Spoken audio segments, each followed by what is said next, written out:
Everyday blessings, berkat setiap hari. Honest person, orang jujur. Mazmur 32 ayat 10 hingga 11. Banyak kesakitan diderita orang fasik, tetapi orang percaya kepada Tuhan dikelilinginya dengan kasih setia. Bersukacitalah dalam Tuhan dan bersorak-soraklah, hai orang-orang benar. Bersorak-sorailah, hai orang-orang jujur. Dari perspektif penciptaan, secara teologi manusia diciptakan sesuai dengan gambar dan rupa Allah. Manusia diciptakan sempurna. Salah satu karakter manusia ialah kejujuran.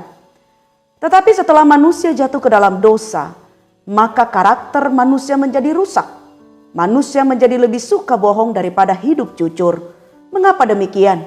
Karena kalau hidup jujur sudah pasti tidak akan mendapat untung. Sebaliknya, kalau bohong mendapat untung. Inilah paradigma yang sudah terbangun secara umum dalam diri manusia, baik orang non-Kristen maupun orang Kristen yang notabene adalah pengikut Kristus. Menurut Alkitab, bohong itu dosa, sehingga sebenarnya berbohong itu tidak ada untungnya. Iblis telah memutarbalikkan fakta karena memang dia adalah bapa pendusta dari mulanya. Jadi seharusnya kita memutuskan untuk mulai berhenti berbohong dan berkatalah jujur. Karena kalau kita jujur, dijamin pasti ada untungnya. Pertanyaannya ialah, apa untungnya kalau kita hidup jujur? Berikut beberapa keuntungan yang akan kita peroleh bila kita hidup jujur. Pertama, kejujuran mendatangkan ketenangan. Mazmur 32 ayat 10 hingga 11. Orang kalau bicaranya jujur dan hidupnya tulus, pasti mengalami ketenangan. Dan orang yang hidupnya tenang pasti lebih sehat. Sehingga orang yang jujur, kata Alkitab, selalu bersorak-sorak. Kedua, kejujuran membawa hidup yang lebih dekat dengan Tuhan Allah. Amsal 3 ayat 32. Orang jujur hidupnya dekat sama Tuhan Allah. Mengapa? Karena di dalam Tuhan Allah tidak ada yang dusta. Di dalam Tuhan Allah tidak ada kemunafikan. Dikatakan demikian karena Dia adalah Allah yang benar dan di dalam Dia tidak ada ketidakbenaran. Ketiga, kejujuran mendatangkan berkat yang luar biasa.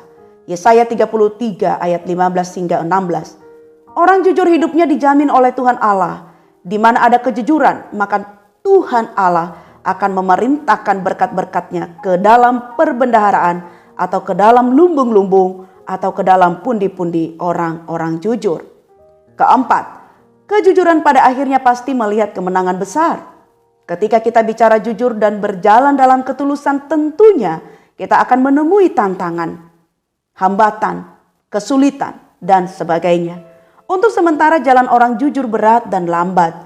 Kadangkala jalan yang ditempuh oleh orang jujur untuk sementara penuh onak dan duri.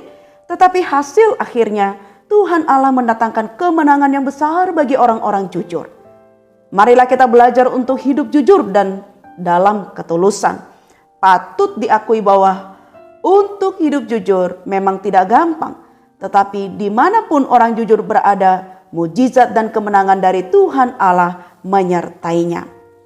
Orang fasik, orang yang tidak tekun bertobat, akan menderita banyak kesakitan. Tetapi orang yang mempercayakan diri kepada Tuhan, itulah orang benar, orang jujur, orang yang tekun bertobat, dikelilingi dengan kasih setianya, dan oleh karena itu dipanggil untuk bersukacita dan bersorak-sorai.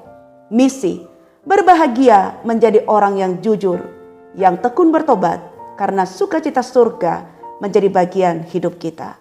Kita berdoa, Tuhan, kami mau mempercayakan diri kepadamu dan berbahagia menjadi orang benar, orang jujur, orang yang tekun bertobat, supaya kami dikelilingi dengan kasih setiamu dan dipanggil bersukacita dan bersorak-sorai di dalam-Mu. Dalam nama Tuhan Yesus, amin.